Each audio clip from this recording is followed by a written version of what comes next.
Bien, hermanos, un cordial saludo a toda la audiencia de este canal La Triple Columna. Este video que he titulado Cielo Nuevo y Tierra Nueva, fin de los tiempos, fin del mundo, está basado en los últimos tres capítulos del Apocalipsis, 22, perdón, 20, 21 y 22.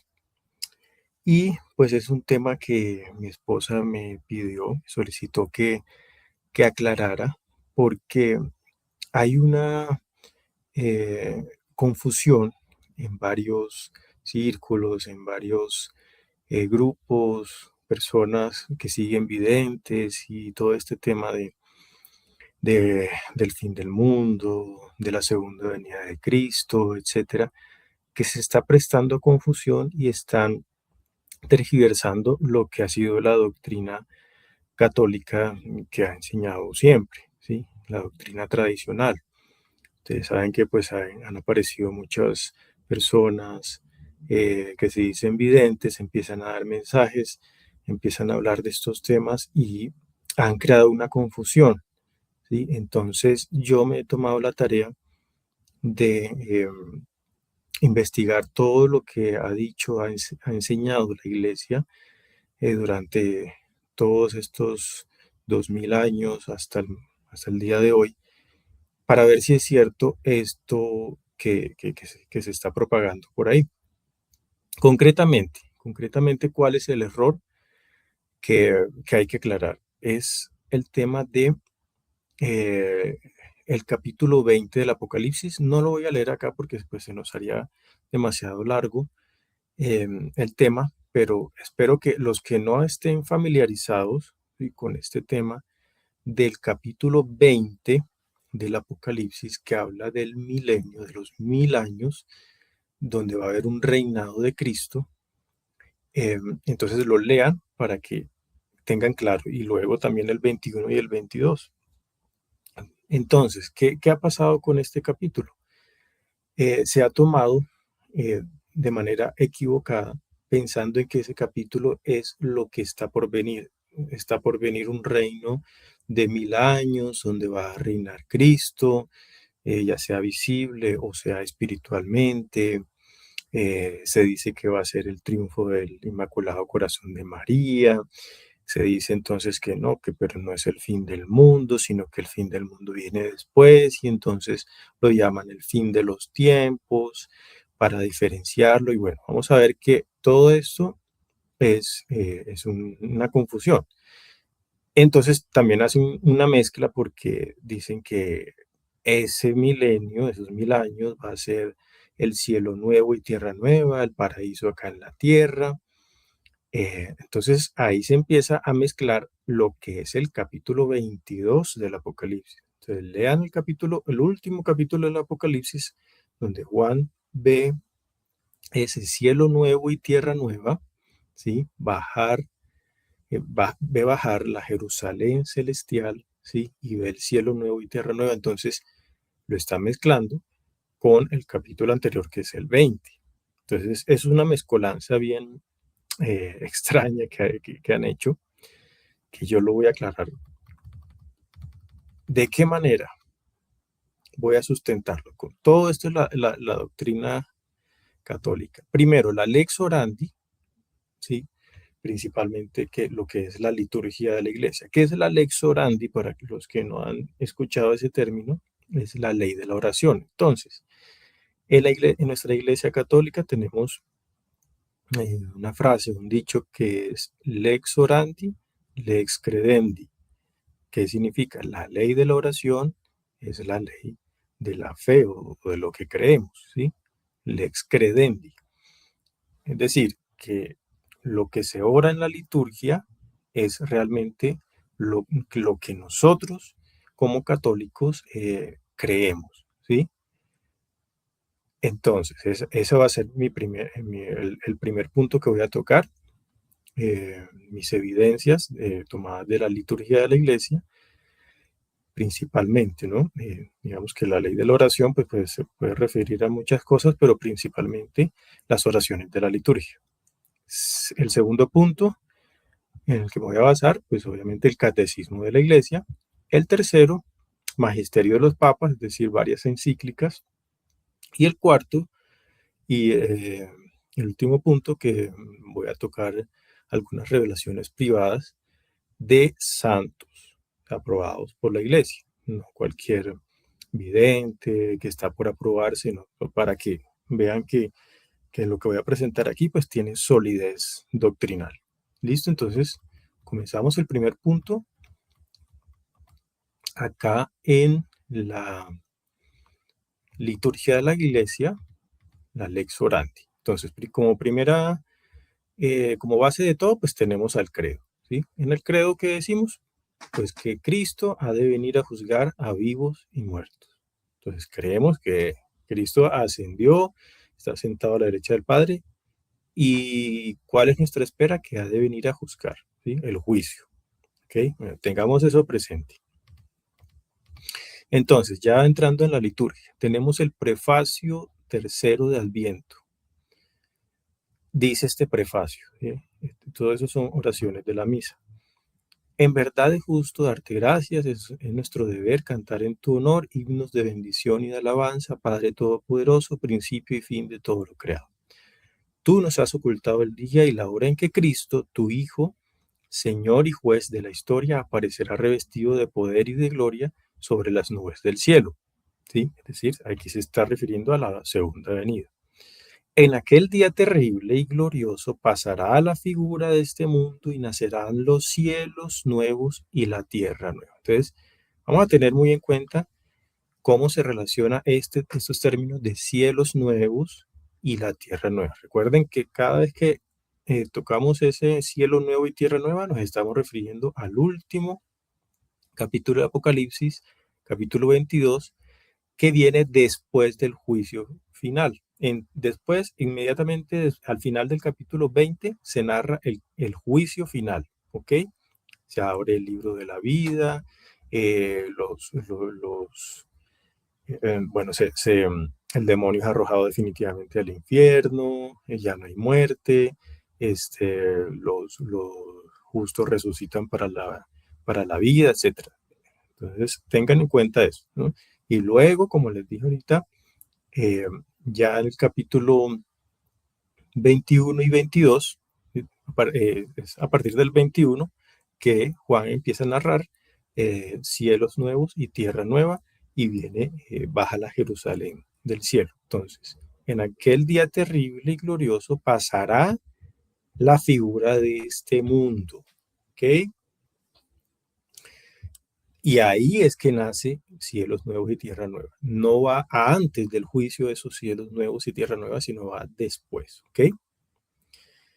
Y bueno, y luego acá lo que resalto en negrilla, aquí, por eso, mientras aguardamos su última venida, unidos a los ángeles y a los santos, cantamos el himno de tu gloria, ¿sí? Entonces, ¿qué estamos esperando nosotros? La segunda venida de Cristo, ¿ok? Todo esto para que vean que en ningún momento la iglesia dice que estamos esperando un milenio, un paraíso en la tierra, ¿sí? Antes de que Cristo venga. No, estamos esperando la segunda venida, ¿ok? Plegarias eucarísticas 3 y 4, ¿sí? De la Santa Misa, también dice esas dos plegarias, y mientras esperamos su venida gloriosa, entonces se recalca qué es lo que espera el pueblo de Dios, la segunda venida. Las antífonas de comunión de los jueves de Adviento, todas estas antífonas dicen lo siguiente: vivamos ya desde ahora de una manera sobria, justa y fiel, en espera de la gloriosa venida del gran Dios y Salvador. ¿Ok? La oración sobre las ofrendas del 24 de diciembre dice: acepta benignamente, Señor, los dones que que te presentamos, para que al recibirlos quedemos limpios de pecado y merezcamos estar listos con el alma purificada para recibir la venida gloriosa de tu Hijo, por Jesucristo nuestro Señor. ¿Ok? Entonces, fíjense que en la misa hay que estar muy atentos de lo que oramos, de lo que ora. Estos son oraciones, eh, las dice el sacerdote, entonces a veces nosotros estamos pensando de pronto en otra cosa y decimos, amén, así como loritos, no. Siempre estemos muy atentos a estas oraciones que dice el sacerdote, porque nosotros nos debemos unir de corazón y no solamente es estar presente y simplemente respondiendo mecánicamente, ¿sí?, a las oraciones de la Santa Misa, sino que estemos conscientes de todas estas oraciones, ¿no? Porque todas tienen un sentido y nos ayudan a clarificar lo que debemos nosotros creer, ¿ok? Entonces, fíjense que ninguna oración de la liturgia dice, mientras esperamos los 1000 años donde reinará Cristo antes de su venida gloriosa, no. En ninguna parte van a encontrar eso. Por lo tanto, no es algo que se deba creer. El catecismo lo va a explicar mucho mejor. Entonces, es la segunda parte. Voy a tomar también del catecismo de San Pío X. Eh, este es un catecismo que es mucho más resumido, ¿sí?, en forma de preguntas y respuestas. Entonces, es como mucho más sencillo. Entonces, ¿qué nos enseña el catecismo de San Pío X en el numeral 242, por ejemplo? ¿Cuándo acaecerá la resurrección de los muertos? La resurrección de los muertos acaecerá al fin del mundo y entonces seguirá el juicio universal. Entonces, esto para que quede claro, el tema de los términos, fin del mundo, fin de los tiempos, se van a utilizar indiferentemente. No es que una cosa sea fin de los tiempos y viene el milenio y luego el fin del mundo. No, eso es un error también que hace poco pues lo sacaron en la película del Apocalipsis. eh, Pusieron ahí como un fin de los tiempos y entonces los 1000 años donde todo va a ser triunfo de la iglesia, todos vamos a ser católicos, va a ser un paraíso en la tierra, y luego por allá se empiezan a despertar después de los 1000 años otra vez el demonio y atacar, y ahí sí entonces el fin del mundo. No, eso en ninguna parte lo van a encontrar. Entonces, eh, esta resurrección de los muertos va a ser al fin del mundo, pero vamos a ver más adelante que ese fin del mundo no es que todo se acabó, vino Cristo y entonces ya se desapareció la tierra, el cielo y ya no hay nada y todos por allá vamos a estar como en un espacio etéreo donde no hay nada. No, vamos a ver que el mundo se va a renovar porque tengan en cuenta que hay un cielo nuevo y tierra nueva, ¿ok? Tengan eso presente, esas palabritas que son muy importantes. En el 245 de este catecismo de San Pío X dice, eh, ¿cuáles son los dotes que adornarán los cuerpos de los escogidos? ¿Sí? Es decir, esos que van a resucitar eh, para la vida eterna, ¿no? Los que se van a salvar, no los condenados. Entonces, ¿cómo va a ser esa resurrección? Dice, las dotes que adornarán los cuerpos gloriosos de los escogidos son, bueno, ahí dice la impasibilidad, la claridad, pero quiero centrarme en la tercera, que es la agilidad con que podrán trasladarse en un momento y sin fatiga de un lugar a otro y de la tierra al cielo. Ojo con eso, entonces. Sí, porque es que mucha gente les asusta que es que ya viene el fin del mundo, piensan que se va a acabar todo, entonces por miedo, por temor, dicen, no, no, no, no, es que primero es el fin de los tiempos y todo esto. Entonces es más como ese temor a la palabra fin del mundo, a que todo se va a acabar. Pero no, fíjense, si aquí en el catecismo nos está diciendo que después de que venga Cristo, que resuciten todos, si unos para la condenación, otros para la salvación eterna, el juicio universal, todo eso, esto va a ser el fin del mundo, pero que esos escogidos van a poder trasladarse de un lugar a otro y de la tierra al cielo es porque va a seguir habiendo una tierra, ¿sí? Entonces, ¿qué quiere decir esto? Que no es el fin en el sentido de que se acaben las cosas, sino que es el fin de este mundo tal como lo conocemos, con pecado, con dolor, con sufrimiento. Ese nuevo cielo y nueva tierra donde nos vamos a poder trasladar así ágilmente de un lugar a otro, como el cuerpo de Cristo resucitado, que podía aparecer, desaparecer, etcétera, etcétera. Es decir, no vamos a estar sujetos a las leyes del universo tal como lo conocemos ahora, sino que será algo muy diferente, ¿sí? Es algo que no nos podemos imaginar. Eso lo vamos también a ver ahorita cómo lo explica el otro catecismo. Entonces, aquí claramente nos está diciendo que van a haber lugares, que va a haber una tierra y que va a haber un cielo. ¿Ok? Y la cuarta característica de estos cuerpos resucitados dice que es la sutileza con que sin obstáculo alguno podrán penetrar cualquier cuerpo como lo hizo Jesucristo resucitado. ¿Ok? Quiere decir que van a haber cuerpos, que van a haber cosas, que van a haber, eh, no sé, árboles, casas, es decir, pues un mundo diferente de este, muy diferente, ¿sí? Tal vez es el paraíso original donde estaban Adán y Eva, ¿no? El paraíso inicial, donde ellos no sufrían, ellos tenían estas características de no sufrimiento.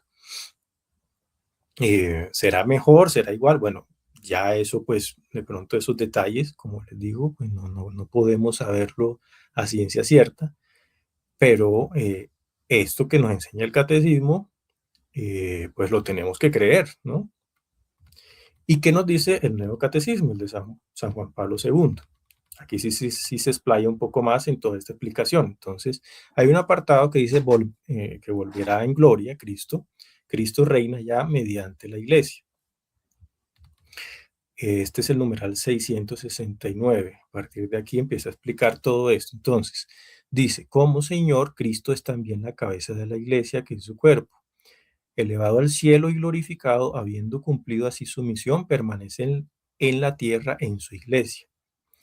La redención es la fuente de la autoridad que Cristo, en virtud del Espíritu Santo, ejerce sobre la iglesia. La iglesia o el reino de Cristo presente ya en misterio constituye el germen y el comienzo de este reino en la tierra.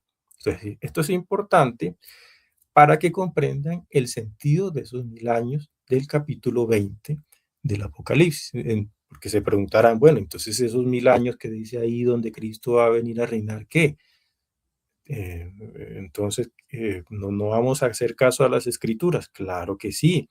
Esto lo explica el catecismo porque esto es una doctrina que viene de San Agustín. San Agustín habló de que este milenio que habla el Apocalipsis se cumple desde que Cristo instauró su iglesia. Entonces, ese reinado de 1000 años, o sea, 1000 años, es un término muy general, no se debe tomar literalmente, sino que es un periodo indefinido, ¿sí? Largo, donde Cristo reina a través de la iglesia. Entonces, eso lo explicaba San Agustín, luego ya después la iglesia lo toma y durante todos los siglos posteriores a San Agustín, todo lo que es la Edad Media, Santo Tomás de Aquino, es decir, toda la doctrina bimilenaria de la iglesia, pues tomó esto como ya una doctrina eh,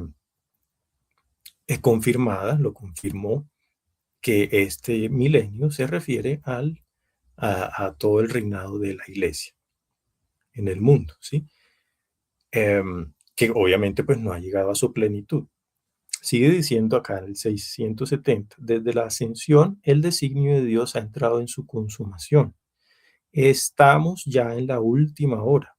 El final de la historia ha llegado ya a nosotros y la renovación del mundo está ya decidida de manera irrevocable.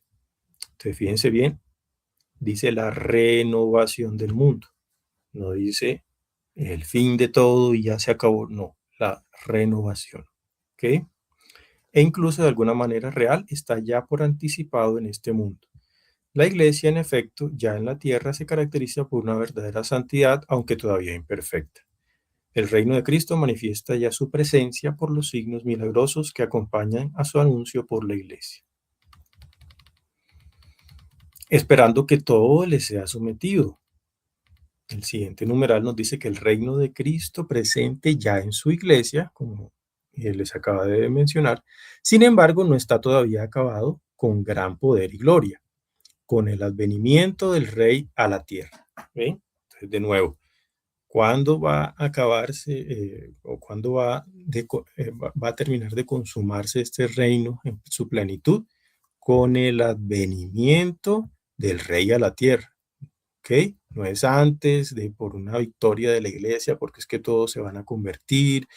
No, es la segunda venida de Cristo, ¿ok? Que va a implantar la victoria definitiva del reino de Dios. Y acá más adelante dice, hasta que todo le haya sido sometido y mientras no haya nuevos cielos y nueva tierra en los que habite la justicia, la iglesia peregrina lleva en sus sacramentos e instituciones que pertenecen a este tiempo la imagen de este mundo que pasa. ¿Ok? De nuevo, estos nuevos cielos y nueva tierra es el cumplimiento de ese reino, ¿sí? En su plenitud acá en la tierra. Y más adelante dice, por esta razón los cristianos piden, sobre todo en la Eucaristía, que se apresure el retorno de Cristo. ¿Ok? Entonces, si realmente eh, estuviéramos esperando esos 1000 años donde pues, supuestamente va a reinar eh, la Iglesia Católica acá en la tierra, ¿sí? Plenamente, que todos vamos a aceptar, todos de las otras religiones se van a hacer católicos y todo eso como quieren enseñar. Entonces, en la Eucaristía, pues estuviéramos pidiendo, no que venga nuevamente Cristo, sino que no, pues que venga el reino de los 1000 años, ¿sí? No, eso no lo pedimos en la Eucaristía, como ya vimos, como les mostré en las oraciones de la liturgia, ¿sí? Cuando suplica, ven Señor Jesús, ¿ok? Apocalipsis 22:20.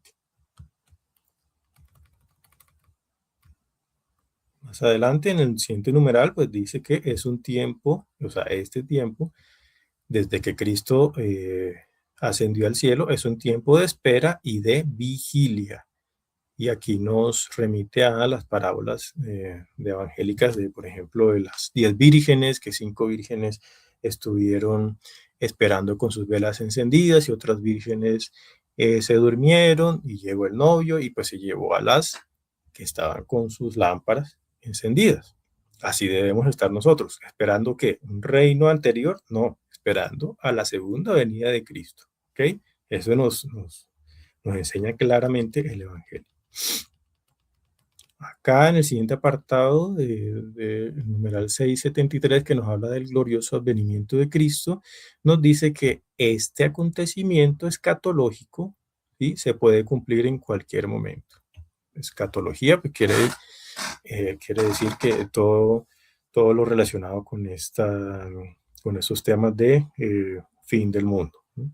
Y segunda venida de Cristo. Entonces se puede cumplir en cualquier momento, por eso siempre tenemos que estar preparados, nos dice el Evangelio. ¿Ok? Si estuviéramos esperando pues un reino, nuevamente pues, de 1000 años, entonces pues Cristo, es fácil, sería muy fácil decir, no, pues Cristo no viene por ahora, sino que primero va a venir ese reino de 1000 años, no, pues mínimo faltará 1000 años para que retorne Cristo, ¿no? Entonces, estemos tranquilos, porque entonces, no, entonces eso iría en contra de esas enseñanzas del mismo Cristo donde nos exhorta a estar siempre prevenidos a su segunda venida. ¿Okay? Bueno, por acá, el siguiente numeral, bueno, digamos que habla de el signo de que Israel se tiene que convertir, etcétera, etcétera. Acá me voy a detener en este numeral, donde en el apartado que dice la última prueba de la iglesia, ¿sí?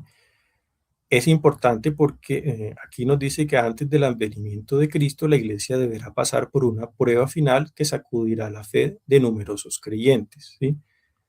Y aquí habla de el anticristo. Es un signo claro que nos dejó, lo encontramos en las escrituras, en el Evangelio, en las cartas en varias cartas eh, de, del Nuevo Testamento. Esto va a ser un acontecimiento también, signo que sería como anterior a esa segunda venida de Cristo. Acá entonces lo explica más claramente en el 676, dice, esta impostura del anticristo aparece esbozada ya en el mundo cada vez que se pretende llevar a cabo la esperanza mesiánica en la historia, lo cual no puede alcanzarse sino más allá del tiempo histórico a través del juicio escatológico. Esto también es importante que lo tengamos en cuenta, por favor, porque aquí nos dice que esta esperanza mesiánica no se da en la historia, ¿sí? Sino más allá del tiempo histórico, ¿ok?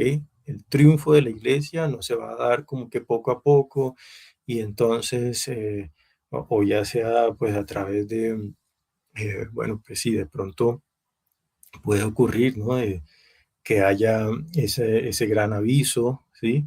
El tema del gran aviso, pues es plausible, eh, pero mm, realmente eso no va a ser lo que dictamine la victoria final, ¿sí? Porque entonces muchos se agarran de ahí porque entonces el gran aviso, en todo el mundo se le va a iluminar la conciencia y ahí pues de repente todos en, los buenos nos vamos a, o se van a volver católicos, los que están en otra religión, eh, y ahí va a venir el triunfo de la iglesia en digamos, en el curso de esta historia, ¿sí?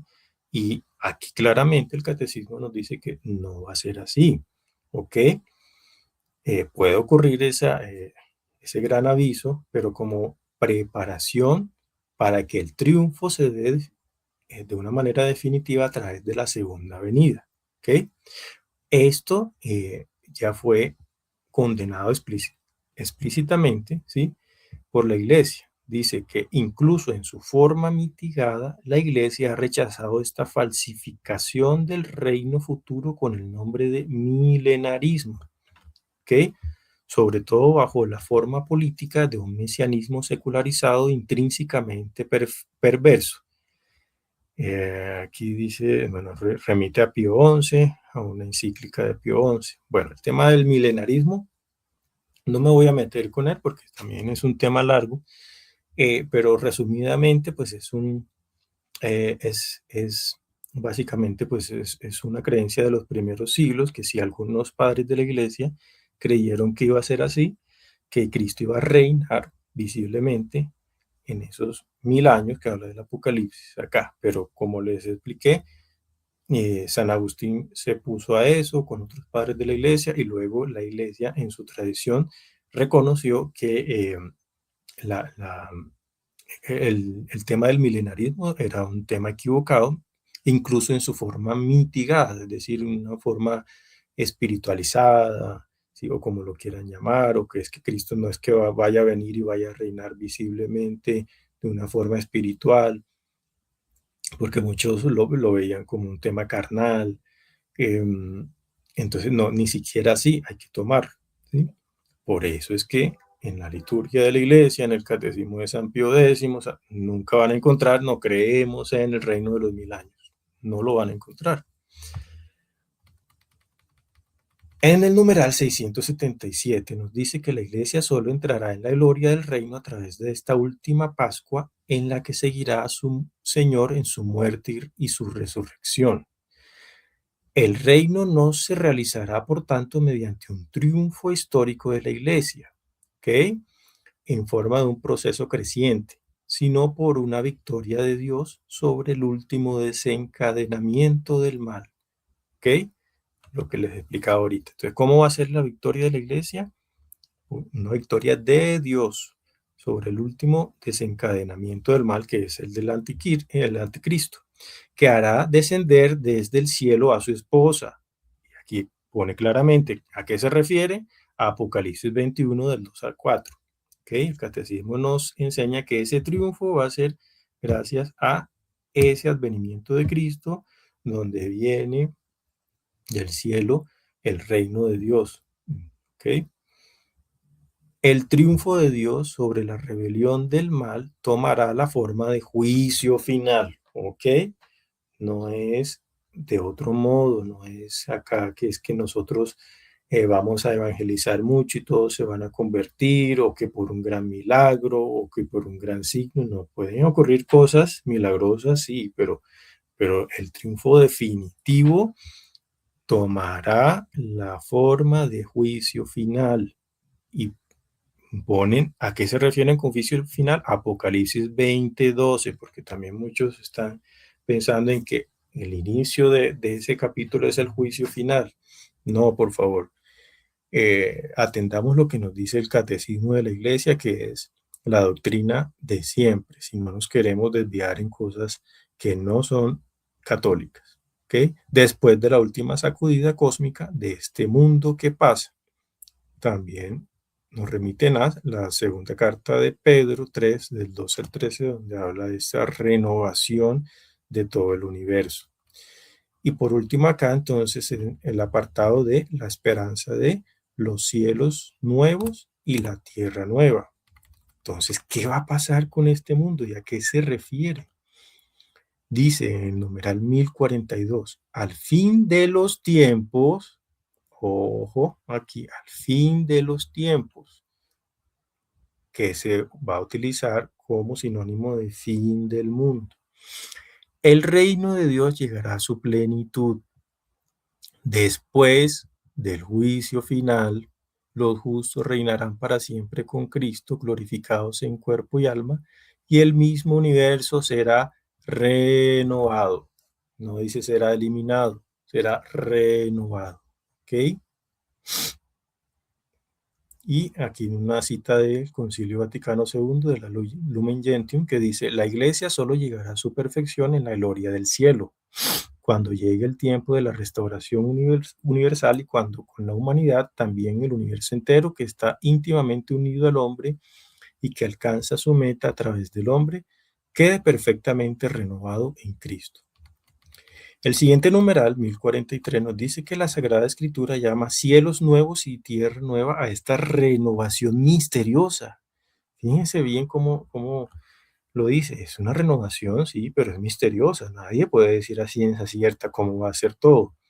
Que transformará la humanidad y el mundo. ¿Ok? Esto es algo clave, que transformará la humanidad, porque se habla mucho de que sí, los muertos van a resucitar cuando venga Cristo, y los vivos, pocas veces nos detenemos a pensar qué va a pasar con los vivos, porque van a haber personas que van a estar vivas y bueno, cuando venga Cristo, ¿qué va a pasar? No, que seremos arrebatados, que el rapto, bueno, eso no lo podemos definir exactamente cómo va a pasar, ¿sí? Eh, pero lo que sí sabemos es que la humanidad va a ser renovada, ¿ok? Entonces, si los muertos van a resucitar y van a poder caminar o trasladarse de la tierra al cielo, ¿ok? Como lo vimos en el Catecismo de San Pío X, entonces quiere decir que los vivos también de alguna manera serán renovados, tendrán pues algo de esto también, no sabemos si de pronto exactamente así, como los muertos que resuciten, pero lo que sí es evidente es que si el mundo se va a renovar, pues obviamente también los cuerpos de las personas que estén vivas en ese momento para habitar ese nuevo mundo que será renovado, porque tampoco tendría sentido que haya un nuevo mundo renovado y todos estemos en el cielo. Sí, o sea, no tiene sentido, porque es que esta tierra fue creada para el hombre, ¿sí? El hombre es el centro de la creación. No lo olvidemos. Todo fue creado para que sea dominado por el hombre y para que el hombre dé gloria a Dios en toda su creación. ¿Ok? Esta será la realización definitiva del designio de Dios de hacer que todo tenga Cristo por cabeza, lo que está en los cielos y lo que está en la tierra. En este universo nuevo, Apocalipsis 21, la Jerusalén celestial, Dios tendrá su morada entre los hombres. Ojo con esto.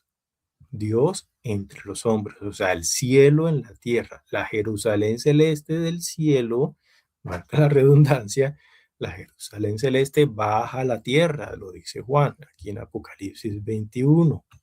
Entonces quiere decir que habrá una tierra nueva, y enjugará toda lágrima de sus ojos, y no habrá ya muerte, ni habrá llanto, ni gritos, ni fatigas, porque el mundo viejo ha pasado.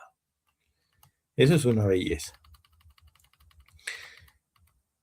Bueno, más adelante vamos aquí a detenernos en el 1046. En cuanto al cosmos, la revelación afirma la profunda comunidad de destino del mundo material y del hombre, pues la ansiosa espera de la creación desea vivamente la revelación de los hijos de Dios en la esperanza de ser liberada de la servidumbre de la corrupción, pues sabemos que la creación entera gime hasta el presente y sufre dolores de parto.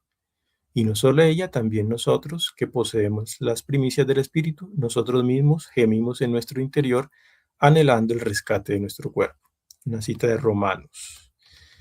Bien, entonces ya sabemos que va a venir una renovación. Acá también en los últimos numerales nos dice que así pues el universo visible también está destinado a ser transformado a fin de que el mundo mismo restaurado a su primitivo estado, fíjense lo que les decía ahorita, su primitivo estado de Adán, en donde vivía el Edén, ese Edén donde vivía Adán y Eva, ¿no? Ya sin ningún obstáculo esté al servicio de los justos, participando en su glorificación en Jesucristo resucitado. Una cita de San Ireneo de León. Y en el 1048 dice, ignoramos el momento de la consumación de la tierra y de la humanidad, y no sabemos cómo se transformará el universo. Eso sí lo tenemos claro. No sabemos el cómo. ¿Okay? Ciertamente la figura de este mundo, deformada por el pecado, pasa, pero se nos enseña que Dios ha preparado una nueva morada y una nueva tierra en la que habita la justicia y cuya bienaventuranza llenará y superará todos los deseos de paz que se levantan en los corazones de los hombres. Es una cita de Gaudium et Spes del Concilio Vaticano II. Bien, vamos a entrar ahora en el tercer punto, que es el magisterio de los papas. Vamos a ver cómo los papas van a corroborar todo esto que les he dicho. Pío X, San Pío X en su carta, en su encíclica E Supremi, dice, pues ¿quién puede ignorar que la sociedad humana se ve ahora afligida incluso más que en épocas pasadas por una gravísima enfermedad interna que agravándose día a día y corrompiéndola por completo la lleva a la ruina? Venerables hermanos, ustedes comprenden qué es esta enfermedad, el abandono y el rechazo de Dios. Bueno, aquí está haciendo como un diagnóstico, ¿no?, de su época, a principios del siglo XX. Este santo papa nos dice, nos sigue diciendo, pues contra su creador las naciones se han rebelado y los pueblos han concebido ideas insensatas, y el grito de los enemigos de Dios es casi unánime, apartaos de nosotros. Por lo tanto, la reverencia al Dios eterno se ha extinguido por completo en la mayoría de las personas, y en la vida, ya sea pública o privada, el principio de su voluntad suprema no se tiene en cuenta. De hecho, con todas nuestras fuerzas y artificios tendemos a suprimir por completo incluso el recuerdo y la noción de Dios. Qué triste, ¿no? Bueno, y miren lo que dice ahora. Quien considere esto debe temer que esta perversión de las almas sea un anticipo y, por así decirlo, un anticipo de los males que se prevén para el fin de los tiempos, y que el hijo de la perdición, de quien habla el apóstol, ya esté pisando estas tierras. O sea, se refiere al anticristo. Él teme que de pronto ya todos esos signos sea como la señal de que de pronto, dice, tal vez, ¿no? No lo asegura, que ya esté el anticristo. Más adelante, Aquí en lo subrayado voy a leer. Y en verdad, con una actitud que según el mismo apóstol es típica del anticristo, el hombre con una temeridad inaudita se puso en el lugar de Dios, elevándose por encima de todo lo que lleva el nombre de Dios. ¿Ok? Hasta el punto de que aunque no puede extinguir por completo en sí mismo la noción de Dios, rechaza su majestad y se dedica a este mundo visible como templo, ofreciéndose la adoración de los demás. Se sienta en el templo de Dios, haciéndose pasar por Dios. Bueno, esto es una reflexión de San Pío X sobre ese posible signo de los tiempos, ese abandono, ese rechazo de Dios. Y estamos hablando de principios del siglo XX, como sería ya a finales del siglo XX o en esta época que ha sido mucho peor que antes. Carta encíclica Divini Redentoris de Pío XI nos dice lo siguiente, y esto es lo que con sumo dolor estamos presenciando. Por primera vez en la historia asistimos a una lucha fríamente calculada y cuidadosamente preparada contra todo lo que es divino. Confrontar aquí segunda de Tesalonicenses 2:4 que nos habla también del tema del anticristo. Y bueno, sigue hablando de aquí, esta encíclica es una condena al comunismo, ¿ok? Acá en el numeral 88 de esa encíclica nos dice que nos, levantando la mirada, vigorizada por la virtud de la fe, creemos ya ver los cielos nuevos, ojo, Pío XI cree ver ya los cielos nuevos y la nueva tierra de que habla nuestro primer antecesor San Pedro. ¿Ok? Y mientras las promesas de los falsos profetas de un paraíso terrestre, ¿sí? Refiriéndose a los comunistas, ¿no? Se disipan entre crímenes sangrientos y dolorosos, resuena desde el ciclo con alegría profunda la gran profecía apocalíptica del Redentor del mundo. He aquí que hago nuevas todas las cosas, refiriéndose a Apocalipsis 21. Fíjense que entonces Capítulo 11 dice que estamos, ¿qué es lo que estamos vislumbrando? Los cielos nuevos. No estamos vislumbrando un milenio donde va a habitar la justicia, entonces después de esos 1000 años es que va a venir los cielos nuevos. No, aquí dice que si ya se vislumbra el Apocalipsis 21, ¿ok? No el capítulo 20. Vamos con San Juan Pablo II, que tiene varias encíclicas sobre este tema. Aquí en esta encíclica Dominum et Vivificantem nos dice que, y solamente voy a leerlo subrayado, en la perspectiva del tercer milenio después de Cristo, mientras el Espíritu y la esposa dicen al Señor Jesús, ven. ¿Ok? Entonces, ¿a qué se refería San Juan Pablo II? Que el Espíritu Santo, la esposa, la iglesia, que estamos diciendo constantemente a Jesús, ven, ven. Esperamos la segunda venida. San Juan Pablo II, en Exhortación Apostólica Eclesia en Europa, nos dice que Él, o sea, Cristo, es también el que va a venir, refiriéndose a Apocalipsis 1:4, por medio de la misión y la acción de la Iglesia a lo largo de la historia humana. Viene al final de los tiempos como segador escatológico. ¿Okay? Al final de los tiempos, quiere decir que cuando dice segador escatológico, quiere decir a venir a juzgar a vivos y muertos. ¿Ok? La segunda venida, el juicio final. Y se refiere a esa como fin de los tiempos. Fíjense cómo es eh, indistintamente se utiliza fin de los tiempos o fin del mundo para este acontecimiento. Luego dicen, en esa misma carta, dice, el Evangelio de la Esperanza que resuena en el Apocalipsis abre el corazón a la contemplación de la novedad realizada por Dios. Luego vi un cielo nuevo y una tierra nueva, porque el primer cielo y la primera tierra desaparecieron y el mar no existe ya. Apocalipsis 21:1. Dios mismo la proclama con una palabra que explica la visión apenas descrita. Mira que hago un mundo nuevo. Apocalipsis 21:5. ¿Ok? Entonces esa es nuestra esperanza. Ese cielo nuevo y tierra nueva de Apocalipsis 21. Aquí más adelante dice, es una imagen que habla de una realidad escatológica, va más allá de todo lo que el hombre puede hacer. Es un don de Dios que se cumplirá cuando en los últimos tiempos, ¿vale? Y más adelante en la misma carta dice San Juan Pablo, para el mundo la iglesia es signo e instrumento del reino que se hace presente ante todo en los corazones, ¿ok? Diciendo que la iglesia ya es ese reino de Dios entre nosotros, ¿sí? O sea, el milenio de Apocalipsis 20. En esta encíclica Evangelium Vitae de San Juan Pablo II dice, también refiriéndose a Apocalipsis, en la Nueva Jerusalén, es decir, en el mundo nuevo hacia el que tiende la historia de los hombres. Entonces, nuestra historia hacia dónde tiende?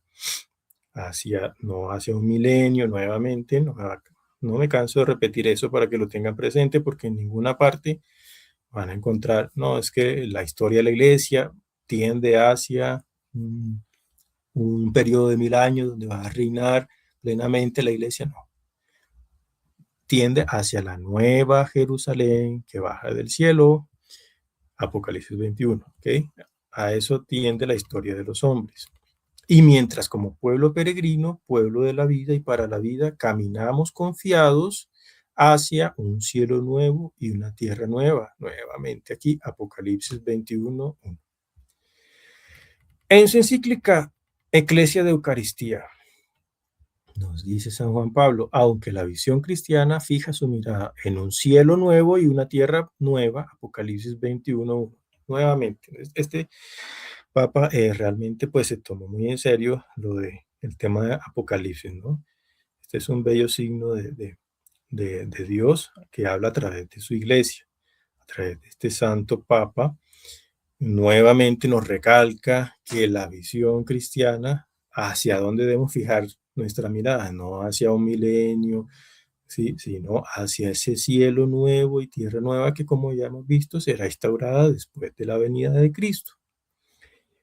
Y más adelante dice, al contemplar la asunta al cielo, refiriéndose a la Virgen, en alma y cuerpo, vemos un resquicio del cielo nuevo y de la tierra nueva que se abrirán ante nuestros ojos con la segunda venida de Cristo. ¿Okay? La Eucaristía ya aquí en la tierra su prenda y en cierto modo su anticipación. Ven, Señor Jesús, veni Domine, y eso, Apocalipsis 22:20. O sea, es para que nosotros tengamos siempre presente que nosotros debemos esperar, ansiar, anhelar, pedir esa segunda venida de Cristo. ¿Ok? Y bueno, esta exhortación apostólica posinodal, Vita Consacrata, también acá solo leo esta parte. Dice, su esperanza está fundada sobre la promesa de Dios contenida en la palabra revelada. La historia de los hombres camina hacia un cielo nuevo y una tierra nueva. Apocalipsis 21:1. Por tercera o cuarta vez nos lo repite San Juan Pablo, ¿no? Carta Apostólica Spiritus et Sponsa de San Juan Pablo también nos dice, el espíritu y la esposa dice, ven, y el que escuche, diga, ven, y el que tenga sed, venga, y el que quiera, tome gratis el agua de la vida. Apocalipsis 22:17. En efecto, ¿qué es la liturgia sino la voz unísona del Espíritu Santo y la esposa, la Santa Iglesia, que claman al Señor Jesús, ven?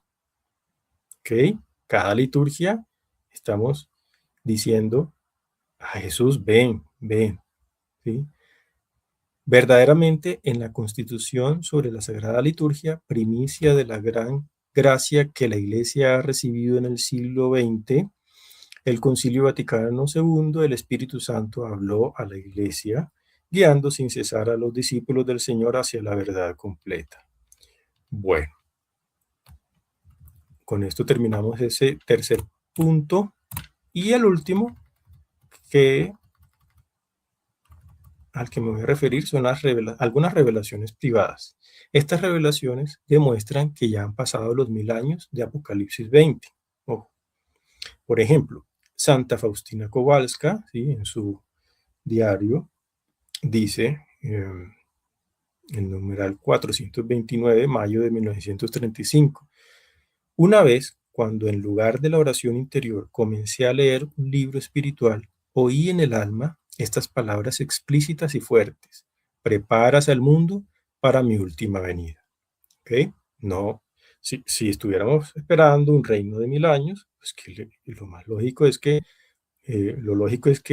Cristo le dijera: preparas al mundo para el reinado de 1000 años, ¿no? Porque algo tan importante como eso, o sea, debería estar consignado de esa forma, ¿no?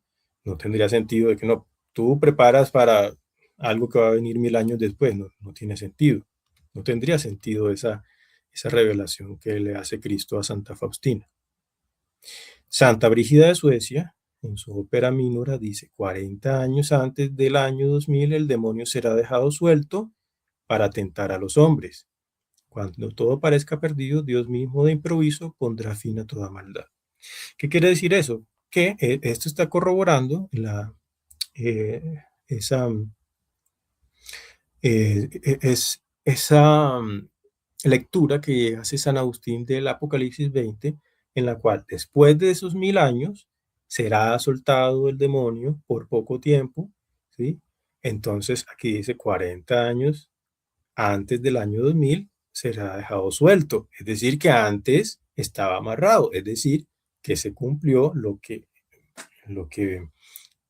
esa lectura, que el reinado de los 1000 años va desde que Cristo dejó su iglesia, ¿sí? Hasta más o menos esta época, más o menos. Esto es aproximado, ojo, porque, eh, eh,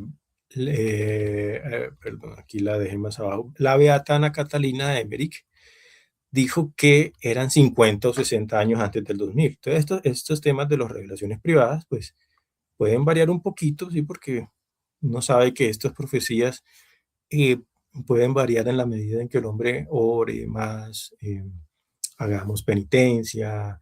eh, bueno, el hombre es libre y hay cosas que pueden cambiar, sí, un poco en este tipo de relaciones privadas. Pero lo sorprendente es que Santa Brígida como la Beata Ana Catalina coinciden más o menos en un margen de 20 años, ¿sí?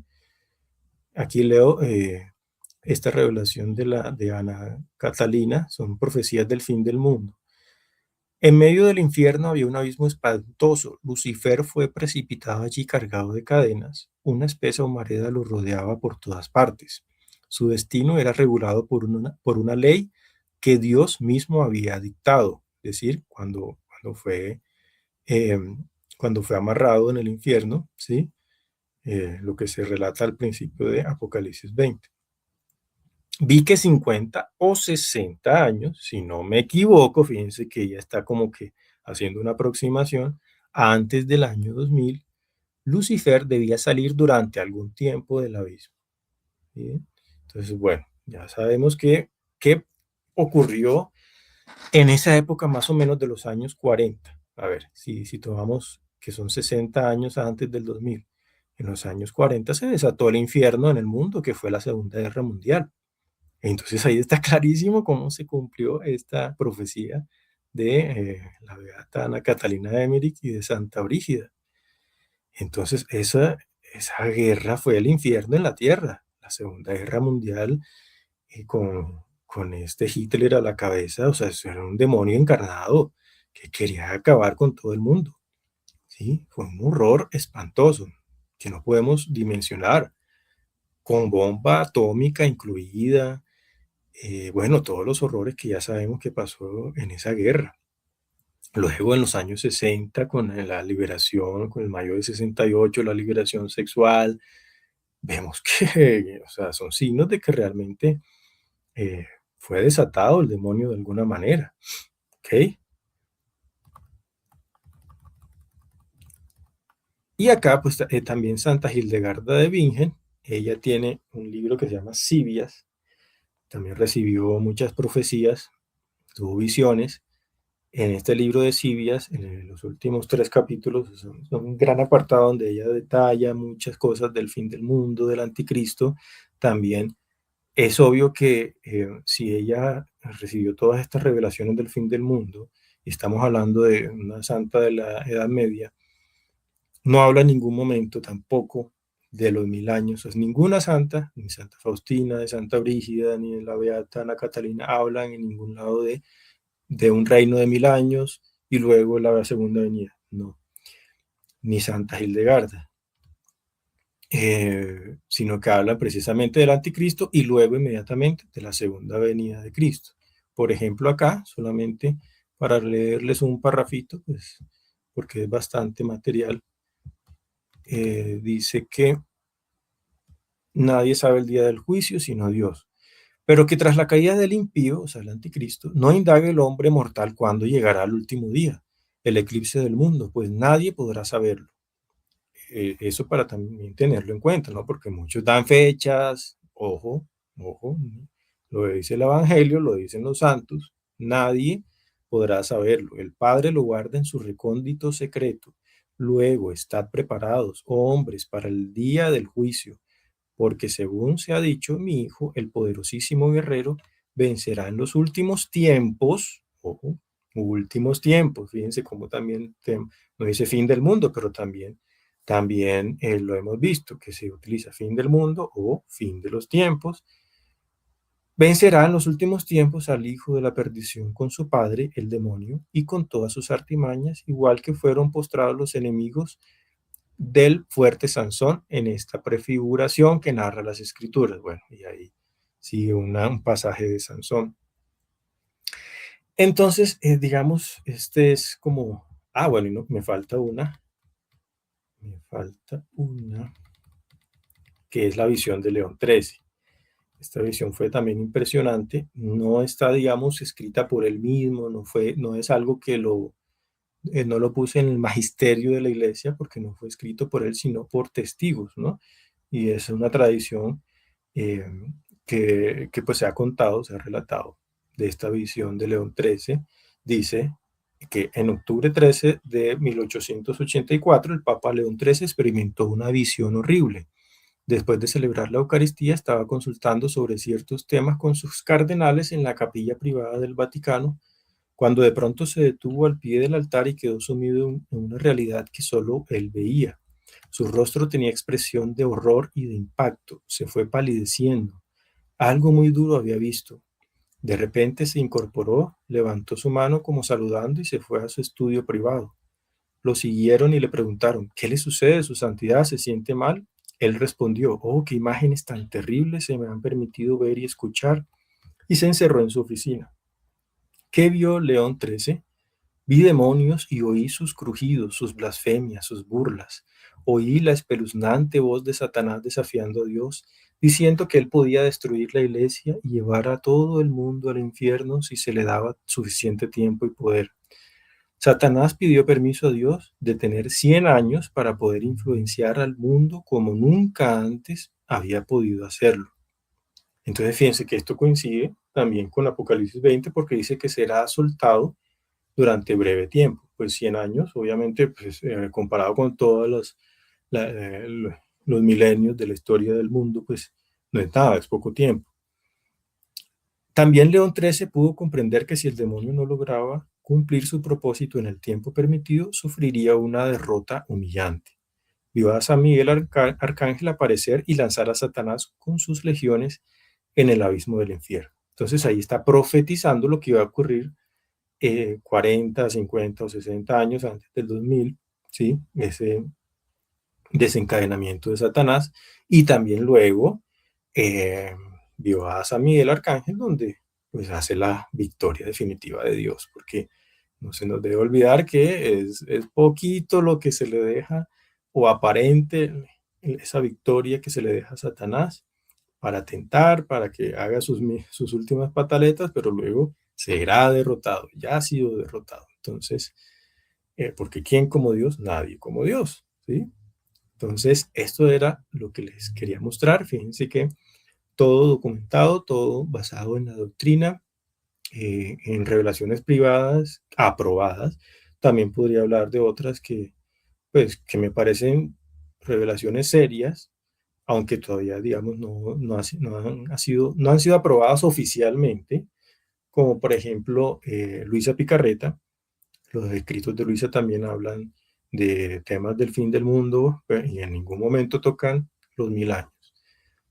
Aunque Luisa pues ya ha sido aprobada de alguna manera parcialmente, o sea, pues ya el Vaticano dio su dictamen en el cual pues sus escritos no tienen nada en contra de la doctrina, pero pues aún falta, digamos, la aprobación oficial de ella como beata, que eso pues está en camino también del Vaticano. Pero bueno, no lo traigo acá porque pues hay gente que pues todavía duda de ella. Bueno, ok, entonces si son libres de... Igual toda revelación privada es, uno es libre o no de creerla. Esto no es obligatorio. Lo que sí es obligatorio es creer en el magisterio, en el catecismo, en las oraciones litúrgicas, porque eso sí es el patrimonio doctrinal de la iglesia. ¿Ok? Pero pues obviamente las revelaciones privadas nos pueden dar unas luces que miren que no contradice, sino que afirman todo lo que dice el catecismo, ¿no? El padre Gobi, por ejemplo, también he leído que habla de que eh, lo que se está esperando es la segunda venida de Cristo. Pero igualmente, pues el padre Gobi creo que todavía pues está en camino de aprobación, no sé si de beatificación. Y otras que también podríamos citar, que también están en camino. Bueno, no sé si de pronto también otras aprobadas, pero realmente pues aquí tenemos eh, unos amplios argumentos a favor de que esto es la doctrina en contra de ese falso, digamos, milenarismo, esa tergiversación del Apocalipsis. No es primero los cielos nuevos y un reinado de 1000 años y luego la venida de Cristo. No, por favor. No es una cosa diferente, fin de los tiempos y fin del mundo. No, es lo mismo. Estamos esperando la segunda venida de Cristo. Estamos esperando ese triunfo que puede venir en cualquier momento. Eh, y nada, pues estar preparados, confiar en Dios, no es para asustarse, ni más ni menos. O sea, la fe no es para, de ninguna manera, el mensaje del Apocalipsis es un mensaje de terror, de desesperanza, todo lo contrario. Eso es un mensaje de esperanza porque Cristo viene y va a implantar pues ese cielo nuevo y tierra nueva. Vamos a poder comunicarnos con nuestros hermanos difuntos que van a resucitar para la vida eterna. Bueno, yo hablo como si estuviera vivo. Bueno, porque yo no sé si estaré vivo o estaré ya muerto para la segunda venida de Cristo. Si los que estén vivos tienen que tener esa esperanza de que van a vivir en ese nuevo paraíso en la tierra, en comunión con la iglesia celestial, ¿sí? Los que estemos muertos, pues bueno, también vendremos a la tierra a visitarlos, ¿sí? Como ya vimos. Entonces es algo muy bonito y muy esperanzador y bueno, para la gloria de Dios. Muchas gracias por su atención. Cualquier comentario los leo acá en los comentarios del video.